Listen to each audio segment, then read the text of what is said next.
Welcome to Whiskey and Wonder. All right. Hi, guys. You see me laughing at the beginning. It's because I completely hit record on both things and forgot to hit the button for the intro music. Oops. Welcome to Whiskey and Wonder, where I'm Tyler. And I'm Megan. And we do stuff with whiskey and we wonder. We drink whiskey. We drink whiskey. And we teach the other something interesting for the week. As you can see, everything, if you're on YouTube, all our contact information's up there. Reach out to us. Tell us what you want to hear, what you like, what you don't like, so on and so forth. If you're not on YouTube, check the show notes. You can find us at whiskeyandwonder.com, Instagram at Whiskey Podcast, YouTube Whiskey and Wonder, and all the rest of the stuff. If you want to make a donation, PayPal, Patreon, etc., it's all on the show notes and the screen. So we're going to jump through that quick today. Yep. We've got a new sound effect. We do. I'm going to let Megan have the honor of pushing this. Oh my God. This some real shit, y'all. So that was from last week that was sped up. Yeah, and something I said, something stupid, and Megan wanted it sped up. So now instead of just having her sound effects, we have one of me as well. So it's about time. Yes, it is. If you guys want any sound effects, let me know about what time it is and what episode, and I'll see if I can go back and make it. Yeah. See if I can make them. Yeah. As a little shout out to you. Megan, talk to us about t-shirts. They're happening when they happen. All right. Got to get that other Megan sound in there. Yep. Now that I have a sound, I have to play both of hers every episode. Oh no. So we are working on t-shirts. They'll hopefully be soon. Yep, that's the plan. Yeah. As soon as they're live, it'll be all over our social media and everything. So beautiful. As far as myself, I am recovering very well from everything that happened. If you know me in person, you got probably a general idea of what's happened. If not, let's just say I had a minor surgery go terribly wrong. And so I'm recovering from that. Yep. It was a stressful little bit of time for those that know me the best. So yeah, very scary. Yeah. So with that, we are looking to start some bonus content. We've got a couple ideas of things we want to do, but at the same time, we want to hear what you guys would like as far as bonus content. What would you be interested in? Do you want to do like a Discord hangout session, like a live stream where we can answer questions, and maybe we can sit down and have a you recommend a whiskey or maybe something we've done before we could all drink together and tell us what you think, and shoot we can the shit. We could have somebody in here. Yeah, I guess that likes whiskey, that just instead of teaching one another, we can just kind of shoot the shit and talk about whiskey and have a little more laid back, a little less structured podcast, which everybody that knows me knows I like structure, but I'll let Megan run that one. Got to branch out every so often, Tyler. To be good at something, you have to be a little bit uncomfortable. Exactly. So yes, please email us. You can find all that stuff in the show notes or the on screen. Email us what you'd like to hear for that. Please. And as always, to everybody that donates and supports us, rates us 5 stars, subscribes, likes us, thank you guys so much. It helps more than you know. That is huge. So please rate us, review us, give us 5 stars, pop a message in the comments. Tell your friends, tell your mother, tell your dad. So, tell them all. Yes. And I guess on that note, we'll just jump right in. Opening the bottle. All right, we have an Irish whiskey today. We are drinking Tullamore Dew Triple Distilled. This is a pot still whiskey made using a blend of Irish malt and grain. It is bottled at 40% ABV. Their legendary whiskey making process is based on the number 3. It contains 3 natural ingredients, 3 grain distillation varieties, and 3 maturation casks. This triple blended whiskey, triple distilled and triple matured, have an award-winning taste and plenty of Irish character. It has won 21 awards in the past 20 years, including a gold medal in 2008 at the International Wine and Spirits Competition, and a double gold at the World Spirits Competition. While the Tullamore, blah, blah, blah, and that's all I'm going to say about Tullamore. And that's all I got to say about that. Exactly. Just as Forrest would say. Before we get too far off into this, I meant to say this in our little thank you segment there. Thanks friend Shelby for filling in. Yes. Last week I could not drink because of the recovery, because of the surgeries and whatnot. So I am back full force. I have a beautiful, beautiful glass of a very very light whiskey. Light amber. Yeah, I wouldn't even say light amber. It looks like there's no easy way to say this. Pee. It looks kind of like pee. No, it does not. It does to me. Maybe you it's don't drink enough water. Oh yeah, it's definitely dehydrated pee, but still. With that being said, though, thank you, friend Shelby, for filling in. Yes, thank you, friend Shelby. Cheers to you. All right, so back to this whiskey here.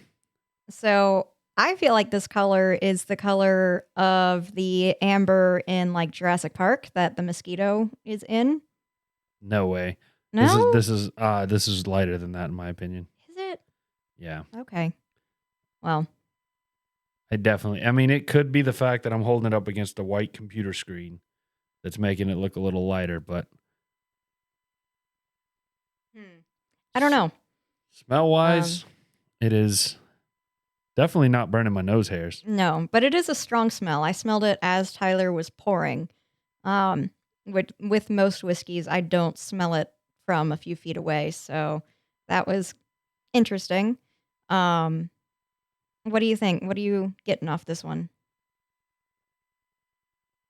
I'm struggling, period. Just with smells. It's not COVID related or anything, but I'm struggling I can smell it. I just can't pinpoint any particular smell. Okay. Well, I will, I smell like candied apple. Yeah, I was just about to say maybe apple is what I'm smelling.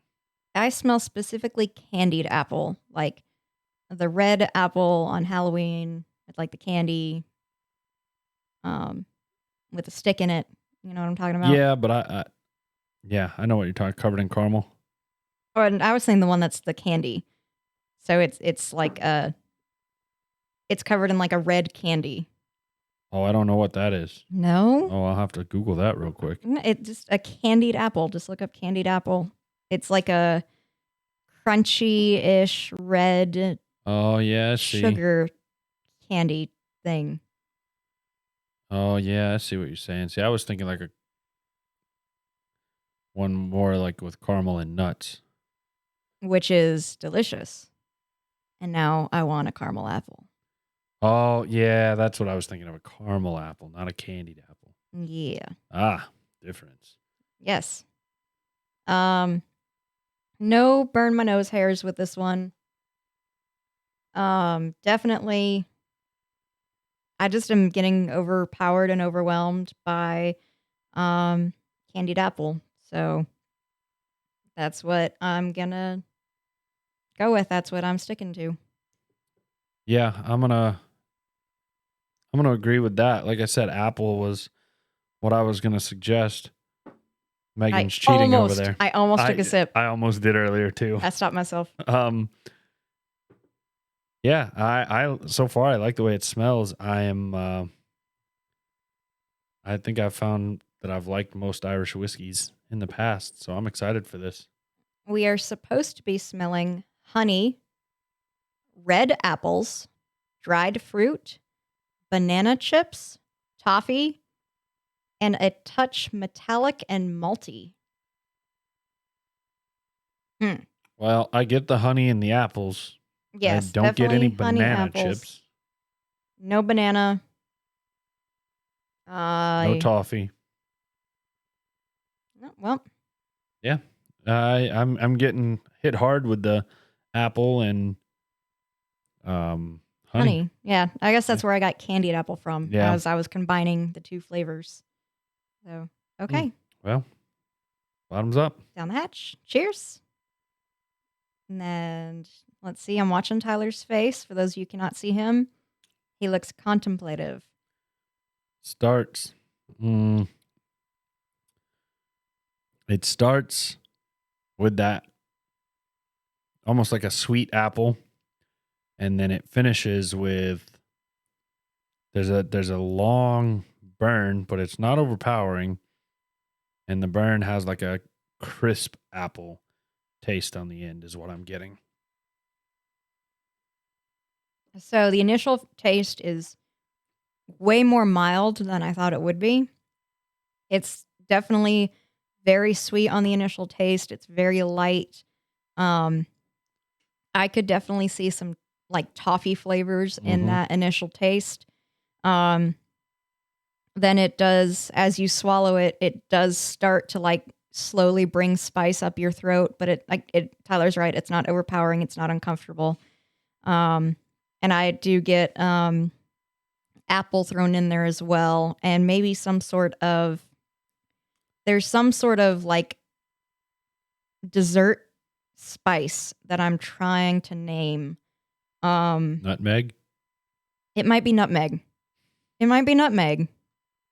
Why is that funny? Why is that funny? Your email. Oh.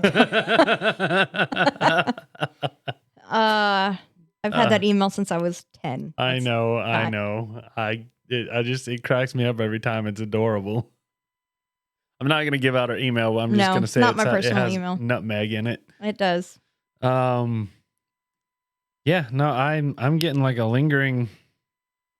I haven't had a sip in a while, but it's very, very subtly apple.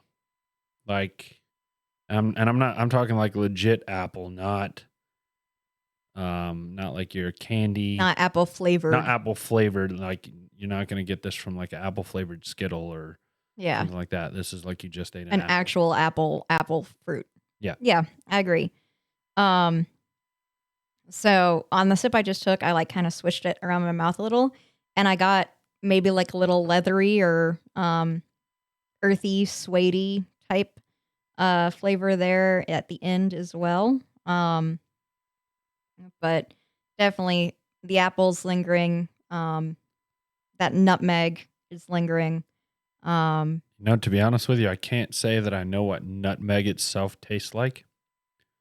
I just took a shot to make a joke about your email, but. Oh, well. So what are we supposed to be tasting?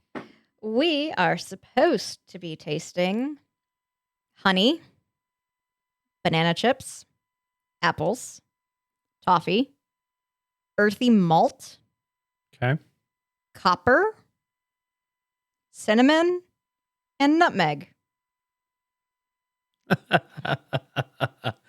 I don't. So I associate the taste of copper with blood, with that like metallic taste. Oh no, that's iron. No, you ever stick a penny in your mouth? No. No. You've never stuck a penny in your mouth? No. Although my mom did once eat a bunch of pennies thinking that she would, no, she planted a bunch of pennies. She ate, thinking she would grow money trees. She ate pennies for something else. Oh, I wish we had that story. I do not get anything metallic. No, I don't either. No metals, no coppers, no iron, no banana. Yeah, no banana. Banana chips. Ugh. I mean, banana chips aren't bad. Like if they're in like a trail mix. and you only get one every so often, I wouldn't eat an entire bag of banana chips by themselves, but if they're like every so often you get one, they're not too bad. No? No, I'm not a banana person. Oh, so you don't even like bananas?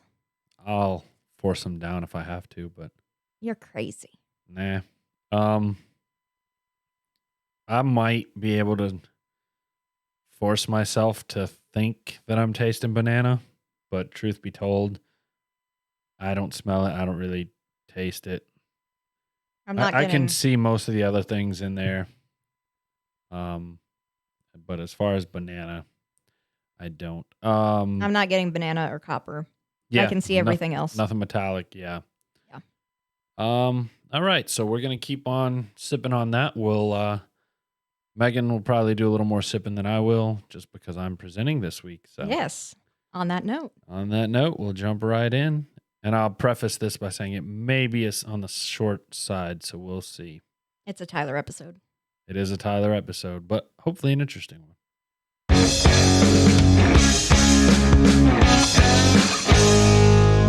It's time for the Wonder segment.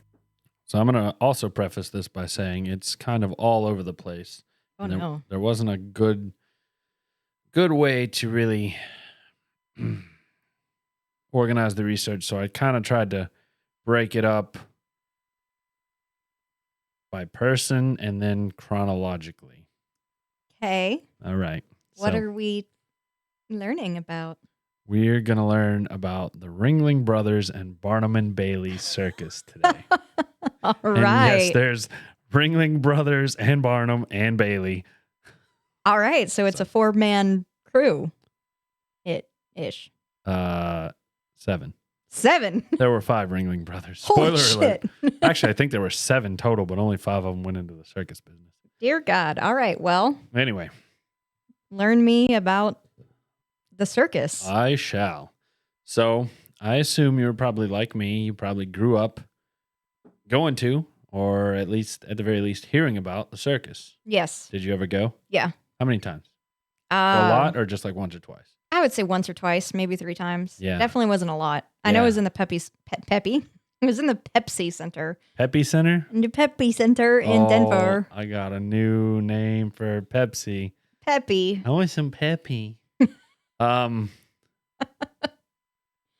so I remember going at the old Charlotte Coliseum where the Hornets used to play, way over on Tyvola, Okay. way down by the airport. I saw them there twice. Anyway, obviously, you grew up hearing of the circus, going to the circus. Which one was most popular? When we were growing up, it was Ringling Brothers and Barnum and Bailey, a.k.a. the greatest show on earth. I do remember going to see him several times when I was a little kid, but like I said, the name, there's like, at the time I thought it was 4 people too, but there's seven people involved with it. How did the circus get named after all these people? How did it become the greatest show on earth? So we're going to jump into it. Okay. We're going to start way back. We're going to talk about, and I wrote this out phonetically, Hecaliah Bailey. Hecaliah. Spelled Hecchaliah. Hecaliah. Yep. All right. So Hecaliah Bailey was born in Somers, New York in July of 1775. That's before the U.S. and A. For anybody that's not from the U.S. and A. Or anybody that's not familiar with U.S. history. Bailey came from a family of farmers and also grew up to be one as well. But he also tended to find other methods of income. He became a director of the Croton Turnpike Company that operated a major route through Somers, eventually converting this route into a toll road. He also co-owned a sloop, which if you listen to the Blackbeard episode, we talk about what a sloop is. He co-owned a sloop that was used to transport farm animals. But perhaps his greatest side hustle was when one night in the local bar, he bought an Indian elephant for $1,000. And the disaster begins. He named the elephant Old Bet, and intended to use her as a draft animal on his farm. However, he soon realized that Americans had quite the interest for exotic animals. Old Bet was only the second elephant ever brought to America. In 1805, Bailey took Old Bet to Hudson Valley and in 1806 to New York City to show off his animal. He was soon charging 25 cents per person to see Old Bet and would travel at night so that nobody got a free peek at the creature. This guy was smart. No freebies. Over time, he added a trained dog, pigs, a horse, and 4 wagons to his traveling show. Hey. Sadly, in 1845, however, Bailey died from being kicked by a horse in Somers, New York. Probably because he beat his animals. I mean, it was 1845. Sorry. I have some issues with the circus. I knew you would. I'm going to address those. Okay. Kind of. Oh, okay. Before his death, however, he visited a young P.T. Barnum in his general store in Connecticut and ultimately inspired him to enter into what would become the circus business. Is it P period T period or is it PTPETEY? It's P period T period. Okay. It's Phineas something. Hold on. Phineas Tiberius. Probably not. Phineas Taylor. Oh, Phineas Taylor Barnum. that's way easier than I was going. Yes. So P.T. Barnum was born in Bethel, Connecticut in 1810. Barnum was business-oriented from a young age, starting a statewide lottery network, real estate speculation, a general store, and a book auctioning trade. All before he started his own newspaper called the Herald of Freedom in 1829 at only 19 years old. This is all before this? He started the newspaper in 1829 at 19 years old. Everything else he had done before that. Dang. He was business oriented. Some people are just business people. Yes, they are. Now I have this oddball factoid about him that I'm throwing in here at this point because I couldn't figure out how to work it in, but I think it helps to illustrate his character a little bit. Mm-hmm. He went to jail multiple times for libel from his newspaper. I think it was like 3 times. Oh, wow. So just to let you know his character a little bit. Not a great dude. Do you hear Bo over there? I do. I don't think it's picking up on the mic. Okay. In 1834, he sold his general store and began his career as a showman. The Greatest Showman. One of a interesting showman. In 1835, at only 25 years old, Barnum bought and exhibited a blind and almost completely paralyzed slave woman named Joyce Heth, claiming that she was 161 years old and had been George Washington's nurse. What a dick. At this time, slavery was illegal in New York. However, Barnum exploited a loophole where he leased the woman instead of owning her. He would force her to work 10 to 12 hours a day, resulting in her dying in 1836. Wow, he is horrible. Oh, but there's more. Ever the businessman, Barnum hosted a live autopsy on the woman and charged people 50 cents to watch, while revealing that she was only half of her supposed age. She was only in her 80s when she died. But he was selling her as she was 161. What a dick. God damn. He gathered up and started a troupe called Barnum's Grand Scientific and Musical Theater, and he had mixed success with this. This resulted in 1841, he purchased Scudder's American Museum in New York City and renamed it to Barnum's American Museum. Here, Barnum hosted a variety of daily acts and curiosities such as little people, giants, albinos, jugglers, exotic women, detailed models of cities and battles, and a menagerie of animals. In addition, the outside of the building was designed to attract people during all hours of the day and night. During daylight hours, flags and giant paintings of animals filled the windows and the outside of the building. On the rooftop, he offered a spectacular view of the city, beautiful gardens, and hot air balloon rides. At night, he used a lighthouse lamp to attract people, and attract people he did. I bet. The place Red-ass soon lamp. became, like moths to a flame. Soon the place became very popular.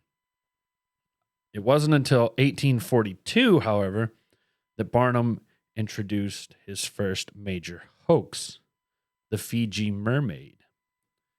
This creature had the body of a monkey, but the tail of a fish. This was his first major hoax? Yes. His 160-year-old woman was not? Major hoax. That was Okay. apparently the little leagues. Okay. Yeah. Following the creature in the show was Charles Stratton, a.k.a. General Tom Thumb.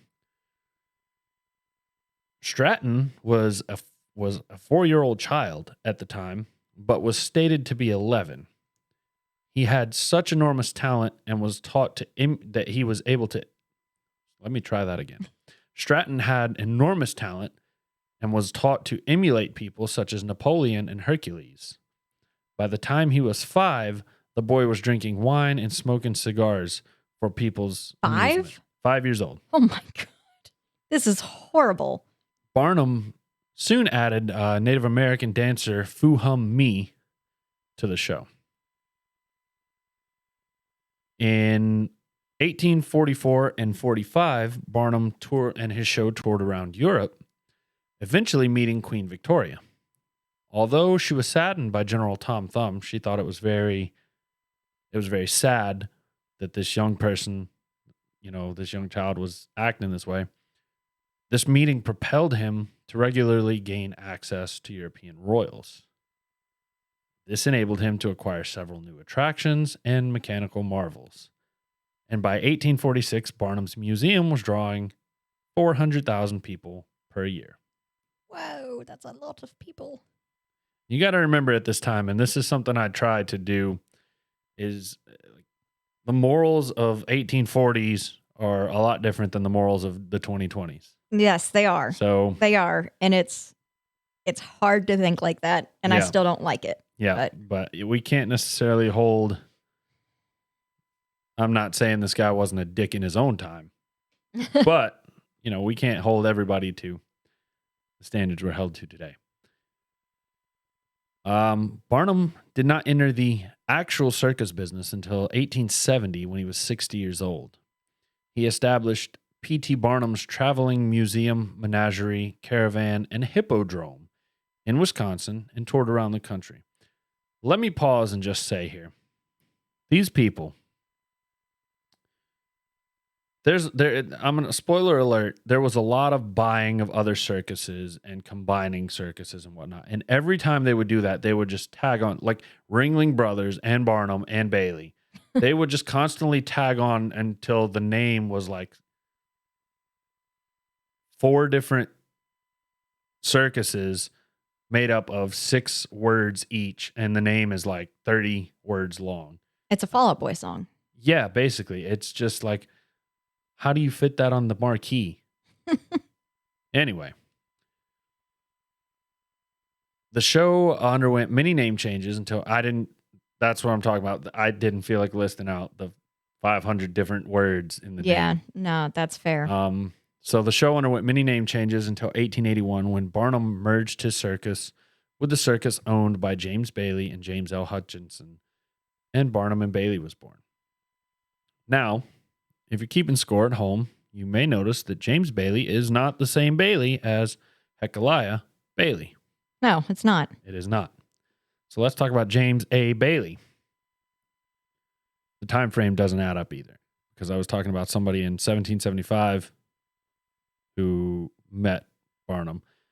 So to tie that back in, James A. Bailey was born in 1847 as James Anthony McGinnis.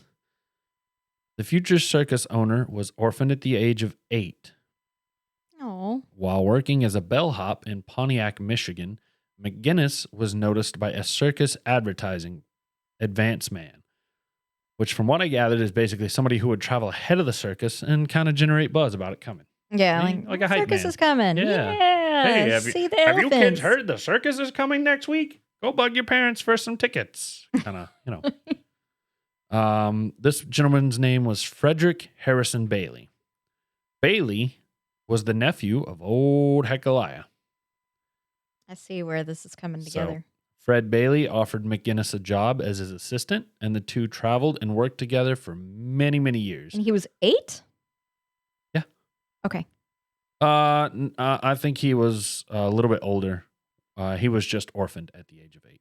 Okay. I think he was I couldn't find a lot of information on this guy, and so I'm imagining he was a little bit older. Okay. Cool. So Bailey offered McGinnis a job as his assistant, and the two traveled and worked together for many years, to the point where McGinnis eventually opted to adopt Bailey's surname, becoming James A. Bailey. Nowadays, I have my curiosity as to whether they were lovers in the night, That's where I was kind of Yeah. leaning. I don't know. That's a little weird, but okay. Like randomly picking up a kid and just saying, I really like this kid. And you see thousands of kids every time you travel. I don't know. It's very strange. That reminds me of Showbiz. I can't remember who that was, but that guy. Is that Albert Fish? Albert Fish, yeah, Yep. Albert Fish. Right. So, in the early 1870s, Bailey became a partner in a circus primarily owned by James E. Cooper. The circus traveled abroad for 2 years between 1876 and 1878, and once returning to the U.S., Cooper Bailey and Company's Great International Circus combined with 2 other circuses and quickly became a rival of P.T. Barnum's circus. Barnum soon realized that Bailey's circus was outperforming his own and sought to merge the two. He realized the writing was on the wall. His ticket sales were going down, theirs were going up. And ultimately, in 1881, the two shows combined, and again, Barnum and Bailey was born. So let's talk about the Barnum and Bailey Circus. In 1882, Barnum and Bailey were able to buy Jumbo, a popular elephant from the London Zoo, and they billed him as the largest elephant in the world. In May of 1884, Barnum was able to orchestrate a large publicity stunt using Jumbo. He paraded Jumbo, 20 other elephants, and 17 camels across the recently finished Brooklyn Bridge to prove its structural integrity. And I believe that went on to be a tradition for the circus to march to Madison Square Garden whenever they were coming to town. I think. Don't hold me to that. Okay. If that's true, that's low-key cool. And that also would have been terrifying. Because until you do it, you don't know how structurally sound that bridge is. You're right. So I would have been scared out my mind. So one thing that I notice in this, and I maybe I'll just note this at the end actually, but there is a pattern here that I pick up with all these people. Okay. So Barnum died in 1891, and his widow sold her interest in the circus to Bailey. Bailey took the circus on a 5-year tour of Europe from 1892 to 97. And by 1900, the circus featured 5 performance rings, over 1,000 employees, and traveled on 85 railroad cars. Wow. It had grown. Yeah, It was a little bit. successful. So we've talked about Barnum. We've talked about Bailey. Let's talk about the Ringling Brothers, the other half of the circus, so to speak. The Ringling Brothers, I don't know why I said the Ringling Brothers there. I skipped the half my sentence. In 1882, Whoops. 5 brothers, Albert, Otto, Charles, John, and Alfred.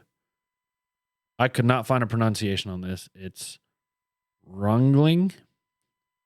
It's German, French-German. They were the son of a French-German immigrant. They later changed their name to Ringling because it's hard to say. Anyway, Albert, Otto, Charles, John, and Alfred Ringling started their first circus in Wisconsin, where the 5 brothers would perform skits and juggling routines around local town halls.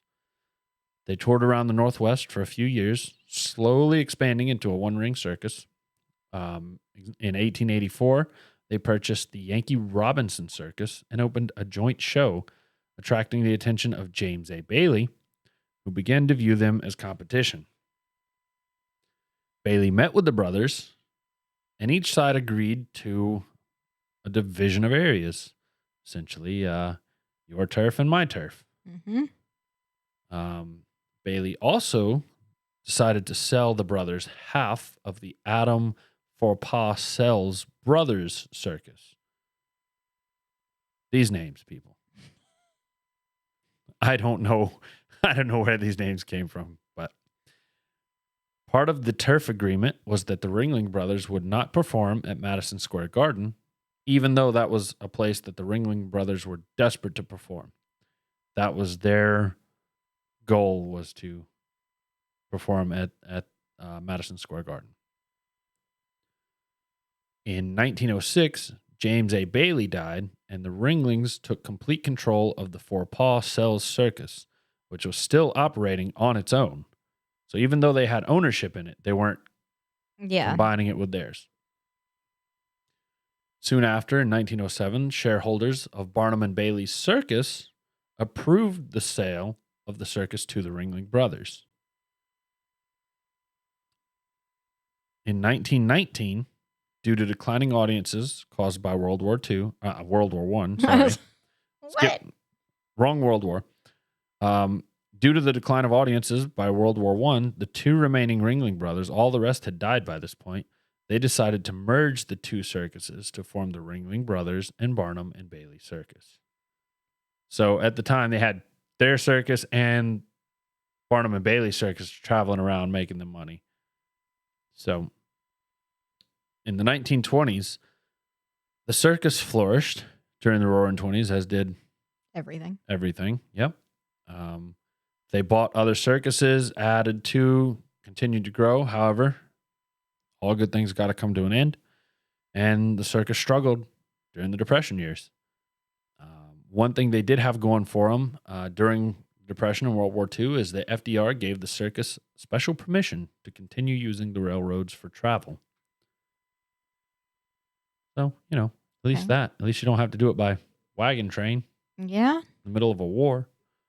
In 1944, the circus suffered one of the worst fire disasters in U.S. history. On July 6th, 1944, during an afternoon performance, the circus canvas caught on fire and went up rapidly due to being waterproofed with a mixture of flammable paraffin wax and gasoline. It was a waterproof, mixture. not fireproof. Exactly. Despite a quick response by the local fire department, the blaze could not be put out until after the tent collapsed onto spectators. Nowhere I looked could I find like an actual legitimate number, but sources agree that 6,000 to 8,000 people were in attendance when this fire broke out, and 167 people were killed, while another 700 were injured. Many people got trapped inside due to several exits being blocked by equipment that was being used to move the large cats, which had just finished performing when the fire started. Essentially, from what I could gather, there were 4 entrances, and 2 of them were being blocked by this equipment. Because of the mixture of wax, as the tent would heat up, the wax would melt and begin raining down on spectators prior to the tent collapsing. The cause of the fire was never actually determined, although one person did admit to it. He was later dismissed because he had known mental issues, and he was arrested for arson for something else. But they dismissed him as starting this fire. In 1937, the final Ringling brother died, and John Ringling North, a nephew of the final Ringling brother, was John, and his nephew John Ringling North took over control of the circus. He managed it from 1937 to 1943, and then again starting again in 1947. Although most of the country after the war, or World War II, most of the country enjoyed post-war prosperity, the circus did not. Movies and television began stealing the audiences, resulting in a decreasing interest from the public.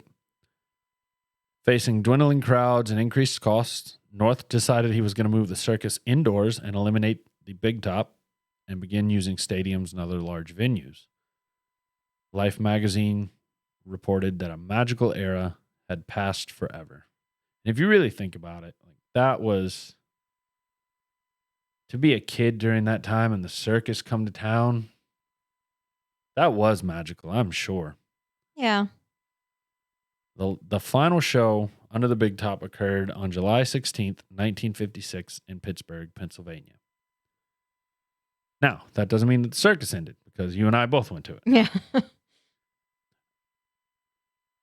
Also in 1956, Irvin and Israel Felds were hired to market and promote the circus in advance of its arrival. Essentially what I talked about earlier. They would go ahead. Go before they get there and drum up hype for the circus. The two would continue to work for the circus until 1967 when they, along with Judge Roy Mark Hofheinz of Texas, would buy the circus outright from John Ringling North for $8 million. $8 million. In what year? 1956. No, Okay. I'm sorry, 1967. Keep going. Okay. Well, you're going to have another calculation to do here in a little while. The Felds began making immediate changes to the show to make it more family friendly. They eliminated the freak show as they didn't want to profit from others' deformations. They created the Ringling Brothers and Barnum and Bailey Clown College because they noticed most of their clowns were in their 50s and nobody really took it seriously and passed it on. Yeah. So they were trying to mold younger clowns. They purchased Circus Williams in order to acquire their renowned animal trainer. They decided to split the circus into two different touring units, the red unit and the blue unit. I don't know if most people knew that, but there were two Ringling Brothers and Barnum and Bailey circuses that toured the country. I did not know that. Splitting the circus allowed both units to tour separately, while each offered a different act, so that anyone that was able to catch both shows did not get a repeat. Oh, that's smart. Yeah, the Felds also hired the first African-American circus troupe, which was a group that performed unicycle basketball for 18 years with the show. How much is $8 million today? $8 million today would be $63,337,143. And that was in 1967? Yep. All right, now look this one up. Look up $40 million in 1971. $40 million? Yep. Okay. Because the company went public in 1969, and in 1971 was purchased by the toy company Mattel for $40 million. 1971. 71. Yep. And the Feld family was actually retained as management. All right. Sadly, I'm going to keep going while you're looking that up. Yes, please do. Sadly, the circus steadily declined over the next 50 years. In 1995, I thought this was important to put in here. In 1995, the circus founded the Center for Elephant Conservation, but was sued by the Humane Society in the United States in 2001 for the alleged mistreatment of elephants. The circus countersued and ended up winning $25.2 million in a settlement. All elephants were scheduled to be retired in 2018. However, that date was moved up to May 2016, and within a year of retiring the elephants, Ringling Brothers and Barnum and Bailey announced that it would perform 30 more shows and would finally close in May of 2017. The closure was due to high operating costs, declining ticket sales, and animal cruelty concerns. On May 21st, 2017, the greatest show on earth completed its final performance at Nassau Coliseum in New York City. What was $40 million?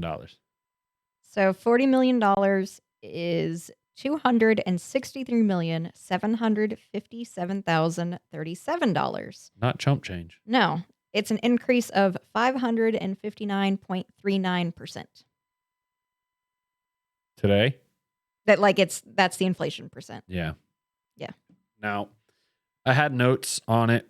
I had started taking notes, and I ended up deleting the notes on the animal. On the animal cruelty and whatnot. To make a long story short, essentially, PETA, which is Mankind for the Ethical Animal Treatment, or MEAT. I love that Futurama joke. It's supposed to be PETA and it's meat. Anyway, PETA, the People for the Ethical Treatment of Animals, kept filing lawsuits and complaints and whatnot. I believe it was more than just PETA. PETA was the one that came up. Yeah, there was a lot of people. Like I said, the Humane Society of the United States, whatnot. But PETA got the USDA, I believe it was, involved. Let me see if I can find that exactly so I can tell you for sure. I could probably do, or you could do. Either one of us could do an episode on PETA. Oh, yeah, definitely. They're crazy. Oh, my God. Yeah. Anyway, the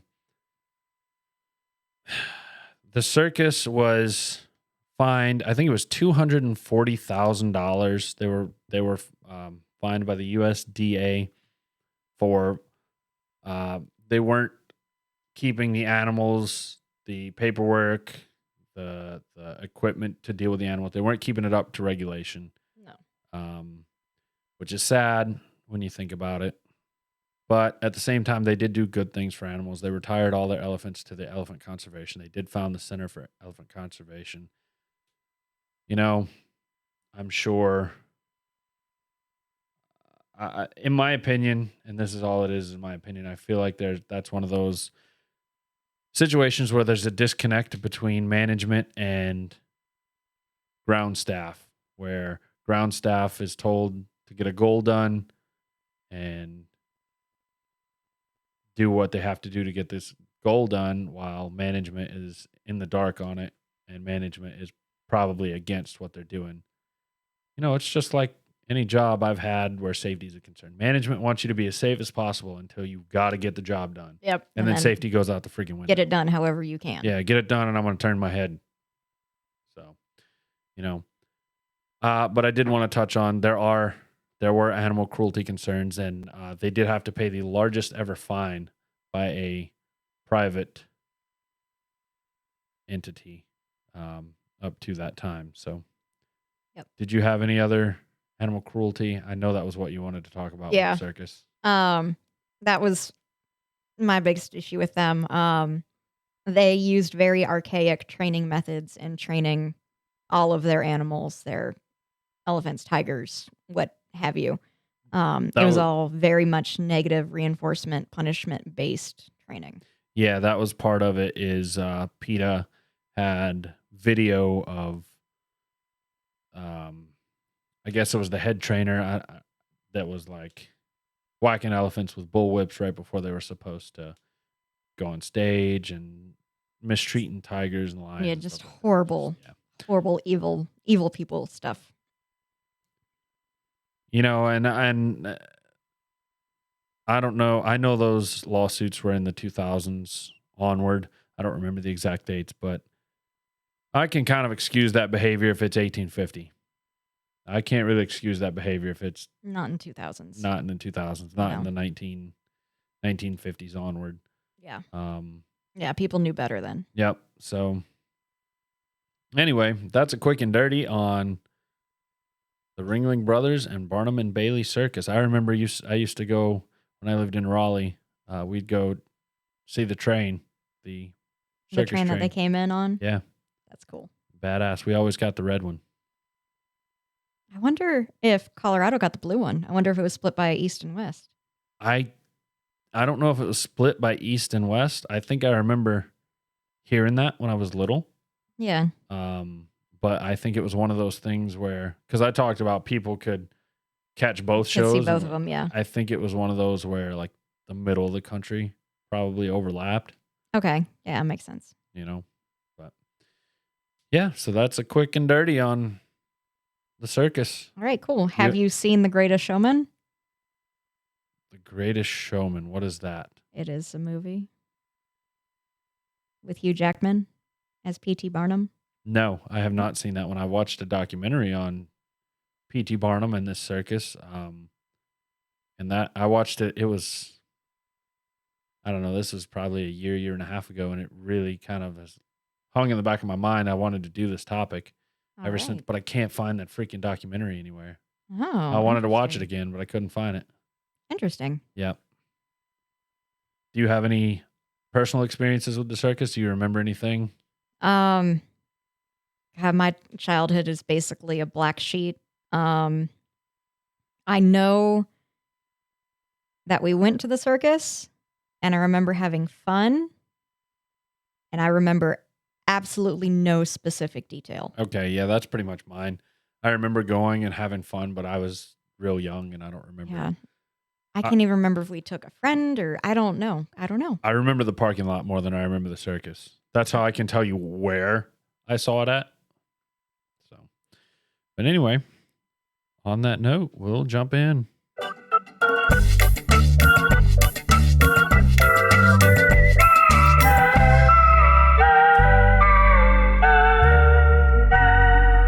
Trivia with Tyler. That was weird sounding. That sounded very weird. Oh, we're going to have to play with that afterwards. That sounded like she was in a tube. That was strange. I wonder if you guys heard the strangeness as well. Yeah. From our good friend Mars, our voice artist. Yeah. Oh, that's a weird one. Yep. All right. So I happen to have this. I book a lot of my Trivia with Tyler's far out in advance. I save them when I see them.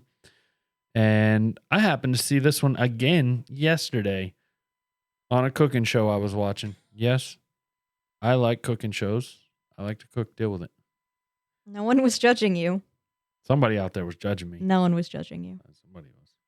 Anyway, tomatoes were imported to Europe and they were deemed poisonous and used only for decoration. Eventually, however, poor people began to eat them for their low cost and they became popular nearly 300 years after their introduction. I wonder why people said they were poisonous. If memory serves, I think someone did die from eating tomatoes. Let's see. Let's Google that. I mean, tomatoes are delicious, and you can do all sorts of fun stuff with tomatoes. Maybe because they're bright red and bright colors are bad. Because tomatoes are so high in acidity when placed on this particular tableware, the fruit would leach lead from the plate, resulting in many deaths from lead poisoning. Oh, it was the lead, not the tomato. Damn lead. It's never good for you. Nope. A brief history lesson about the tomato. All right, well.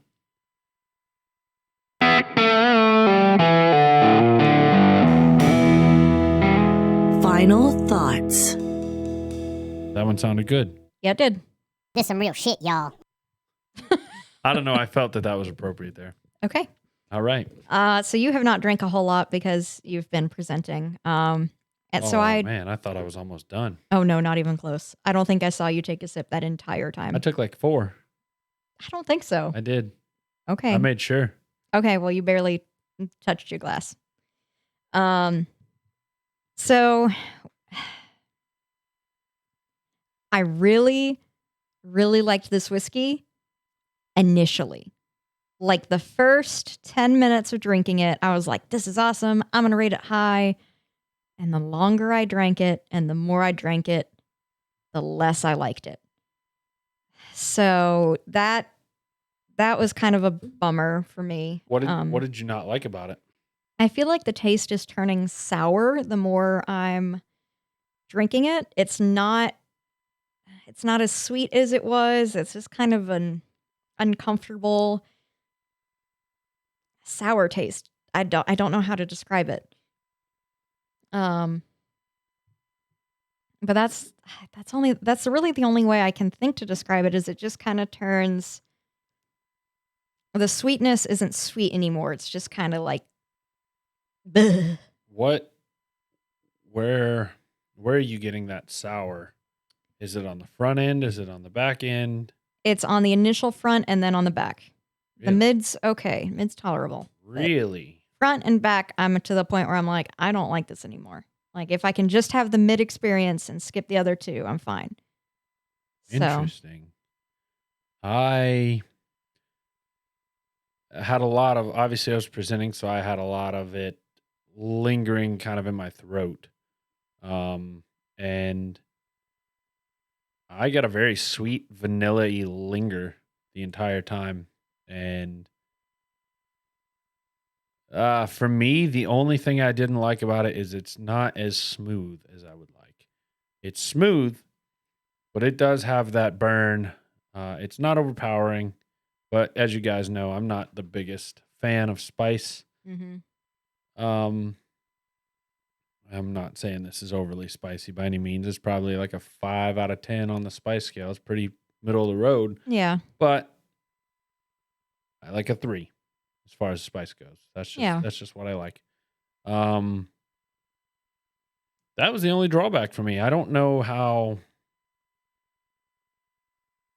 This is not something I could sit there and drink multiple glasses of. Like, I'm not going to go outside and smoke cigars and drink a couple glasses of this, but I could definitely have a glass of this and enjoy it. I think I'd want to mix it. Mix it or shoot it. I haven't shot it yet, so I'll try that. I shot the end of mine, and I still the end I didn't like. Shooting it, it wasn't as bad. But it's not something I want to sip on. I did not like it shooting it. I got a little bit of that bitter in the back of my throat. Yeah. Yeah, bitter, sour. This for me is something that I'm gonna sit down. I'm only gonna drink it glass by glass, but I'm gonna sip it. I'm not gonna shoot it. I'm not gonna mix it. Okay. I would give this. I'd go 6. I'm gonna go 3. Ooh, that is a divisive. You know what I just realized? What? A couple weeks ago we were talking about the differently we rate things and how I'm way more conservative, and you said life's too short. I'm gonna rate things high and low. Yet here I am in the middle with still going down the middle, even though I had like a life or death experience there. That's freaking hilarious. Yeah, no, it's a 3 for me. And I agree, life is too short to be wishy-washy, and this is not something that deserves to be in the middle of the road. I'm gonna be wishy-washy till my deathbed, apparently. Jesus, that's not funny. I think it's pretty funny. I'm here. glad you do. I'm here. I can joke about it now. Oh, Yeah. All right. I guess a 6 and a 3. We're sitting here right at about an hour mark. I told you guys it'd probably be a short episode today, just because the amount of information out there is kind of limited. that's all right. It's my episode next week, so I'll make up for the time. Oh, you don't have Especially to because I think I know what my topic's going to be, and it's going to be interesting. Well, I would like to chit-chat a little bit about baseball if you have a moment to. Yeah. Our teams both won today. I know, that was impressive. My snake-bitten Braves managed to take 2 out of 3 Snake-bitten Braves from the Dodgers. Yeah, the snake-bitten Braves. One guy's committing domestic violence and getting arrested. Everybody else is getting hurt. Oh, yeah. I have not heard about that. Marcelo Ozuna. Cops saw him choking his wife. Oh, what a dick. Yeah, he went to jail. He, I don't know. I don't know the circumstances. I don't know what's going on, but it doesn't look good for him. Yeah. So he's, needless to say, not on the team, and that left a gaping hole in the team, and they're already struggling with some injuries, and pitching sucks, and the team's barely at 500. Yet we took 2 out of 3 from the best team in the National League. Go figure. I mean, that's good, right? Yeah. this team has been. You think that they'll take 2 out of 3 from a team, and you're like, all right, this is going to turn the season around, and then they'll proceed to lose 4 out of the next 5. And I was on the subreddit today, and somebody was commenting something to the effect of 20th time's the charm. Like this will be the series that turns us around. The 20th time's the charm, right, guys? Something to that effect. And it's just like, you know what? Maybe this just ain't our year. Maybe I can see them fighting and clawing and making their way into the playoffs, but I don't foresee them going very far at the moment. There's just too many injuries, too many wild cards, and they're too inconsistent. Hey, the Braves are the second in the NL East. Yeah, I know, which is a sad fact in and of itself. The Rockies are sitting at the 4th in the NL West, just above the Diamondbacks. At least they're not last. We're not last. How many games back are you, though? We are at... You can feel free to not say. I need to find the standings. Last I saw, and this was several days ago, but it was in the double digits, which is not good. We have won 24 and lost 36. So how many games back are you? Should be GB. Should be what? GB. Oh, 13.5. Yeah, that's about where I thought it was. I think the Diamondbacks were 16 and y'all were 13. They're 18. 18. Oh, they're sucking even worse. Yeah, you guys are 13 and a half games behind first place. That's going to be real hard to overcome. Oh, God, we are like horrible. Yeah. Looking at the entire National League, we are only above the Diamondbacks. Yeah. Oh, that hurts. Let's see. Y'all are having a struggle season. Rebuild time. Oh, no. We're only 3rd in the entire MLB. Who's worse? It's got to be the Orioles. I was about to say, it's got to be Baltimore. Baltimore. The Diamondbacks weren't supposed to suck this year. Well, they are. Yeah, they suck. But you guys are also in the division with the Giants, who are surprised. The Dodgers they're doing and amazing. The Padres. Yeah. Which the Padres, y'all are gonna have a lot of years. The Dodgers have peaked. They're at the top of their hill, their window, and they're coming down. The Dodgers, have peaked. The Padres are just still climbing. Their window's just now opening. They've got all this young talent, with the exception of Manny Machado. Fuck that guy. He's a fucking dick. I can't stand him. I'm pretty sure I've said that on here before. I don't know if you have or not. I feel like I knew that though, so you probably have. Anyway, well, I've definitely said it on our previous podcast. Yeah. Anyway, we'll chat. We just chatted baseball for a little 5 minutes to add a little bit of time on here. Bit of time. You guys can see how much my team sucks. How bad mine sucks too. You're not nearly as bad. I'm sure the Braves are middle of the pack in the National League. Let's see. You're down 3.5. 3.5 games from who? It's your GB. Yeah, from what team? Who's leading the NL East? The Mets. Oh yeah, the fucking Mets. The Mets are out of nowhere. Yeah. No, the Mets I shouldn't say that. The Mets aren't out of nowhere. The Mets have the same problem every year. They start strong and then fall apart in June. And painfully. Yeah. So, maybe they will make the playoffs. I don't know. We'll see. The Rockies need to pick up their game. We traded all of our best players last year for some fucking reason. So rebuild. Anyway. Well, that's what we have to say about that. Settle down, Forrest. All right. On that note, guys, check us out on YouTube. Hit the bell, the whistle, the flying spaghetti monster, whatever button you want to hit up there. Rate us 5 stars, rate us 0 stars if you didn't like us. Send us an email if you didn't like us. Yeah, tell us how we can improve. If you're a long-time listener, you'll realize we haven't done mail time in about 3 weeks. We even have a nice catchy jingle for it if you're a new listener. We just don't have any reason to play it because nobody's emailing us anymore. Mail us. So I have gotten some spoiler words in person that someone is going to send us some things to try. So that'll be a real life mail time. Ooh. You know about this. I do know about Yeah. this. It took me a minute to remember, but Yeah. we're going to get some more whiskey. We're going to get some good little samples to try. I'm excited. We should have the Flaviar coming back up Yep. here soon. Yeah, so we'll be stocked on whiskeys for a hot minute. Yeah, we will. That'll be, Get us through summer, probably. yeah, for sure. That'll be almost a year. I don't know when the first episode is. Oh, and by the way, I did want to bring this up too. For everybody listening, if I can find it on my... This some real shit, y'all. Oh, shit. This some real shit, y'all. Of course, I don't have it up, so I'll have to...